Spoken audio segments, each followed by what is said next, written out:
ইংল্যান্ডের একজন বিখ্যাত কবি রবার্ট ব্রাউনিং এর লেখা মাই লাস্ট ডাচেস কবিতাটি। মাই লাস্ট ডাচেস কবিতা, যার অর্থ হচ্ছে আমার শেষ স্ত্রী। রবার্ট ব্রাউনিং ভিক্টোরীয় যুগের একজন প্রখ্যাত কবি ছিলেন। রবার্ট ব্রাউনিং এর মাই লাস্ট ডাচেস হল সবচেয়ে জনপ্রিয় ইংরেজি কবিতাগুলির মধ্যে একটি। এটি ড্রামাটিক মনোলগের অর্থাৎ নাটকীয় একক ভাষণের একটি নিখুঁত উদাহরণ।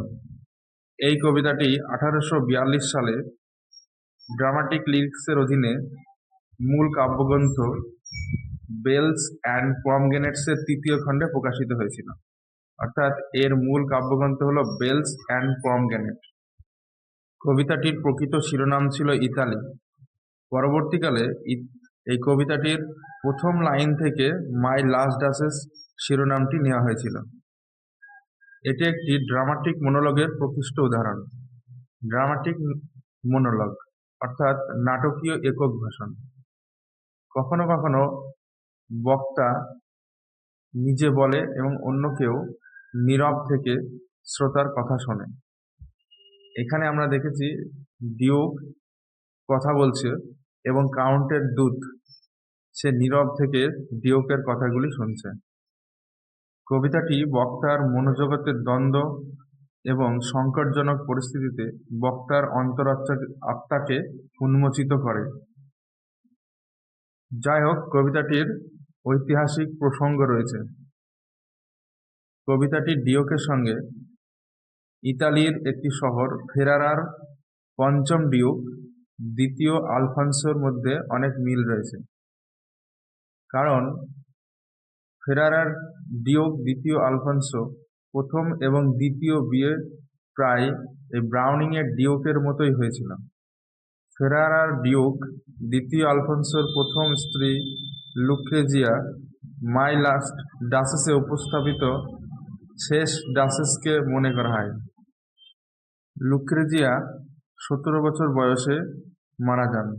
তার মৃত্যুর পর ডিউক দ্বিতীয় আলফান্সো কাউন্ট টাইরলের ঘটকের মাধ্যমে দ্বিতীয়বার বিবাহ করেছিলেন। কবিতায় ডিউকের দূত আসলে কাউন্ট টাইরলের ঘটক। তৎকালীন ইংল্যান্ডের পুরুষেরা মহিলাদের ওপর তাদের আধিপত্য ও ক্ষমতা উপভোগ করত। এটি তারই একটি নিদর্শন। নারীদেরকে এখানে বস্তু মনে করা হয়েছে, অর্থাৎ ডিউকের যেন নিজস্ব প্রপার্টি, অন্য আরো জিনিসপত্রের মতো। তার ভালো লাগা, সরলতার কোনো দামই ডিউকের কাছে ছিল না। কবিতাটির শুরুতে আমরা দেখছি ডিউক কাউন্টের দূতকে দেয়ালে থাকা একটি ছবির দিকে নির্দেশ করে দেখতে বলছেন।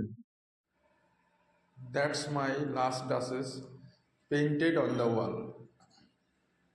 ওইখানে আমার শেষ স্ত্রীর ছবি আঁকা রয়েছে। লাস্ট ডাচেস মানে হলো তার শেষ স্ত্রী, অর্থাৎ প্রাক্তন স্ত্রী। পরের line, looking as if she war alive. যেন মনে হচ্ছে সে জীবন্ত, অর্থাৎ ছবিতে রয়েছে তা সত্ত্বেও তাকে জীবন্ত মনে হচ্ছে। I call that piece a wonder now. আমি তাকে আশ্চর্য সৃষ্টি বলবো। নাও, এখন। Fra Pandolf's hand worked busily a day and there she stands. Fra Pandolf ইনি একজন ডিউকের কাল্পনিক চিত্রশিল্পী, যার হাত একদিন ব্যস্ত হয়ে উঠেছিল এই চিত্রটি আঁকতে। অর্থাৎ ফ্রা প্যান্ডেলফ এই ছবিটি আঁকতে সারাদিন ব্যস্ত হয়ে উঠেছিল। অ্যান্ড দেয়ার শি স্ট্যান্ডস, এবং তাই সে ওইখানে রয়েছে। অর্থাৎ তাকে ছবিতে দেখা যাচ্ছে। Will it please you sit and look at her. এখানে ডিউক ওই কাউন্টের এনভয়কে অনুরোধ করছে যে সে যেন একটু বসে এবং তার দিকে দেখে। I said Frap envelope by design for never read. Strangers like you that pictured continents. আমি বলি ফ্রাপ এন্ডেলপের মতলবটি, এই যে আই সেড ফ্রাপ এন্ডেলপ বাই ডিজাইন, এইটুকুর অর্থ আমি বলি ফ্রাপ এন্ডেলপের মতলবটা, অর্থাৎ যেভাবে এই ছবিটি এঁকেছে তা অনবদ্য। For never read strangers like you that pictured continents, the depth and passion of its earnest glance. আপনার মতো আগন্তুকেরা ডাচেসের এই আবেগপূর্ণ চেহারার গভীরতা বুঝতে পারে না। But to myself they turned. কিন্তু তারা আমার দিকে ঘোরে। Since none put by the curtain I have drawn for you, but I. যেহেতু আমি কেউই সাহস করে পর্দাটা সরাতে পারেনি, যা আমি আপনার কাছে সরিয়ে দিলাম। And seemed as they would ask me if they durst how such a glance came there. এবং আমার মনে হয় তারা সাহস করে জানতে চেয়েছিল যে কিভাবে এতটা দৃষ্টি তৈরি হলো, কি করে এতটা দৃষ্টি তৈরি হলো। So, not the first are you to turn and ask us. সুতরাং আপনি কেবল নন যে এটা জিজ্ঞাসা করতে পারে। Sir, it was not her husbands presence only. মহাশয়, শুধুমাত্র তার স্বামীর উপস্থিতিতেই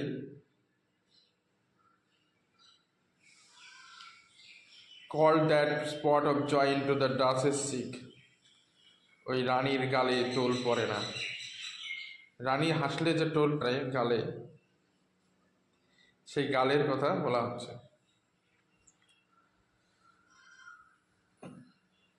Perhaps Frap Endelov chanced to say, her mantle laps over my lady's wrist too much. সম্ভবত ফ্রাপ এন্ডেলভ এখানে কিছু বলার চেষ্টা করেছে, যে কেন সে ওই রানীর গালে যে রক্তিম আভা এঁকেছিল, কেন এঁকেছিল তার কারণ এখানে বলার চেষ্টা করেছে ফ্রাপ এন্ডেলভ। সেগুলো কি কি দেখো। Her mantle laps over my lady's wrist too much, তার চাদরের কিছু অংশ তার হাতটাকে খুব বেশি ঢেকে রেখেছিল। Or paint must never hope to reproduce the faint half flush that dies along her throat. অথবা আমি তাকে এই কথা বলেছিলাম যে কোনো শিল্পই তার গলার এই অর্ধ রাঙা চিত্রে ফুটিয়ে তুলতে পারবে না, শাস্টা বা এরকম কিছু। তার জন্যই সে হেসেছিল, আর যখন হেসেছিল তখন তার গালে এই লাল আভা ফুটে উঠেছিল। Was courtesy she thought and cause enough. হতে পারে তার সৌজন্যের জন্য, যেটা সে ভেবেছিল হয়তো, for calling up that spot of joy, যার জন্যই তার গালে রক্তিম আভা তৈরি হয়েছিল। She had a heart, how shall I say, আমি কি করে বলবো যে তারও একটা হৃদয় ছিল। টু সুন মেড গ্ল্যাড, যেটা খুব শীঘ্রই একজনকে খুশি করতে পারত। টু ইজিলি ইমপ্রেসড, কাউকে প্রভাবিত করতে পারত। She liked whatever she looked on, সে যা কিছু দেখত তাই পছন্দ করত। And her looks went everywhere, এবং তার দৃষ্টি সর্বত্র ছড়িয়ে পড়ত, অর্থাৎ সব দিকেই সে দেখত। Sir, it was all one, তার কাছে মহাশয়, তার কাছে সব কিছু সমান ছিল। My favour at her breast, আমার উপহার তার বুকের ওপর, অর্থাৎ আমি যে উপহার দিয়েছি তা সে পড়েছে এবং যেটা তার বুকের ওপর পড়েছে। The dropping of sunlight daylight in the west, এবং পশ্চিমের সূর্য ডুবে যাওয়া। The bough of cherries, some official fool broken in the orchard for her, অথবা কোনো বোকা যে চেরি গাছের ডাল ভেঙে তাকে উপহার দিয়েছিল। দ্য হোয়াইট মিউল, অথবা সেই সাদা খচ্চরটি যার উপরে সে চড়ে বেড়াতো। এই সব কিছুই তাকে আনন্দ দিত এবং সব কিছুর জন্যই তার গালে লাল আভা ফুটে উঠত। শুধুমাত্র আমার উপহার দেওয়ার জন্যই ফুটে উঠত তা নয়। She rode with round the terrace. বাগানের সমতল এলাকায় চড়ে বেড়াতো। কি চড়ে বেড়াতো এখানে? সেই সাদা খচ্চর। All and each would draw from her alike the approving speech. এই সকল কিছুই পেত একই সাড়া, একই প্রত্যুত্তর। যেমন পেত রাজার উপহার, সেই একই গুরুত্ব পেত এই সব কিছুই। অর ব্লাশ অ্যাট লিস্ট, অন্তত রক্তিম আভা। এই সব কিছুতেই সেই একই রকম রক্তিম আভা তার ফুটে উঠত। She thanked men good but thanked somehow. সে মানুষকে ধন্যবাদ দিত, অর্থাৎ ডাচেস মানুষকে ধন্যবাদ দিত, আর এই ধন্যবাদে আপন পর ছিল না। রাজাকেও যেমন ধন্যবাদ দিত, রাজাকেও যেমন তার লাল আভা দেখাতো, ঠিক তেমনি অন্যদেরকেও সেই একই লাল আভা দেখাতো, বরং ফুটে উঠত, এটা বলা যায় তার মুখে। আই নো নট হাউ, রাজা বলছে কিভাবে বলবো তো আমি জানি না। As if she ranked my gift of 900 years old name with anybody's gift. আমার 900 বছরের ঐতিহ্যবাহী নাম Duke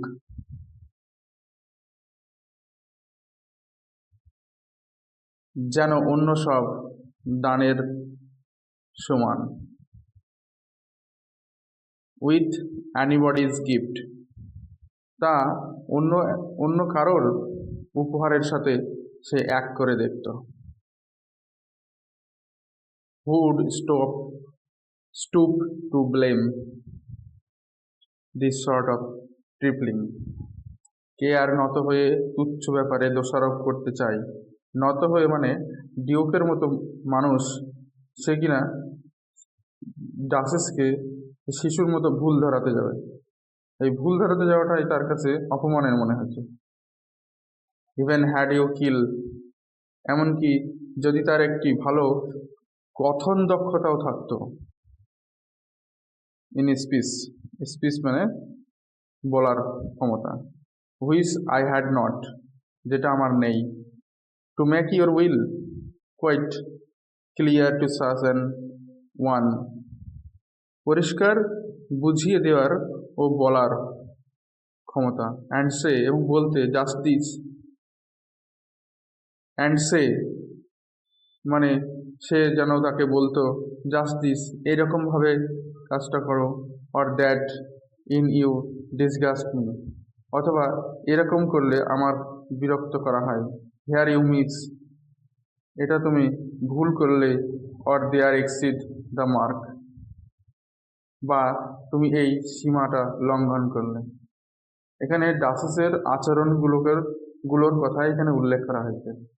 and if she let herself be lessen so, কিন্তু যদি সে তাকে সংশোধন করাতেও, তাহলে হয়তো এমন কিছু ঘটতে পারতো, যেমন সে যদি সে নিজেই সংশোধন করে নিত, or plainly set her wits to yours, অথবা সে কেন এটা করেছে তার জন্য সে যদি যুক্তি দেখাতো, ফরসুড অ্যান্ড মেড এক্সকিউজ, বা ক্ষমা প্রার্থনা করতো, even then would be some stooping, সে যদি নত হয়, and choose never to stoop, অথবা সে যদি কখনোই নত না হতো,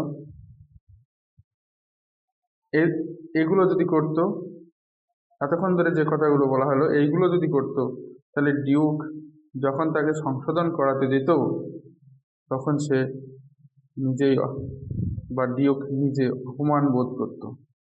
ও sir, she smile no doubt, ও মশাই, সে অবশ্যই হাসত নিঃসন্দেহে। Whenever I passed her, যখন আমি তার পাশ দিয়ে যেতাম। But who passed without much the same smile, কিন্তু পাশ দিয়ে যাওয়ার সময় কে বা তার হাসি দেখেনি?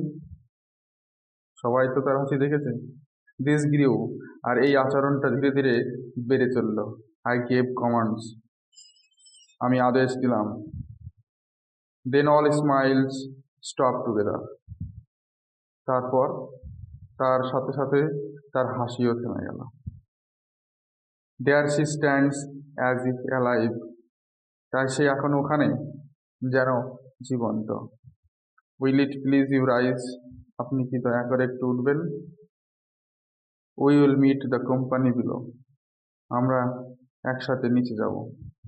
দেন তারপর আই রিপিট, আমি পুনরায় বললাম, the count your master's known munificence, আপনার প্রভু কাউন্ট, সে তার উদারতার জন্য পরিচিত। Is ample warrant that no just pretence, তার সুনামের যথেষ্ট পরিচয় আমি পেয়েছি। Of mine for dowry will be disallowed, আমার জন্য দেনা পাওনা ভরিয়ে দেবেন জানি, কিন্তু তা আমার প্রয়োজন নাই। দো হিজ ফেয়ার ডটার সেলফ, শুধু তার সুন্দরী কন্যা ছাড়া। As I avowed at starting is my object, যা আমি প্রথমেই বলেছি এটাই আমার উদ্দেশ্য। নেই, না, উই উইল গো টুগেদার, আমরা এবার নিচে যাই। স্যার, নোটিশ নেপচুন, মশাই, নেপচুন, সমুদ্র দেবতা নেপচুনের দিকে তাকান। যদিও টেমিং এ সি হর্স, যে কিনা সমুদ্র ঘোড়াকে বশ করেছে। থট এ রিয়ালিটি, যা আপনি ভাবছেন এটা একটি দুষ্প্রাপ্য ভাস্কর্য বা বিরল ভাস্কর্য। Which Claus of Innsbruck cast in bronze for me, যেটা ইন্সব্রুক মতো একজন শিল্পী, যার এই ভাস্কর্য ক্লজ নামে খ্যাত, তা আমার জন্য ব্রোঞ্জ দিয়ে তৈরি করেছেন।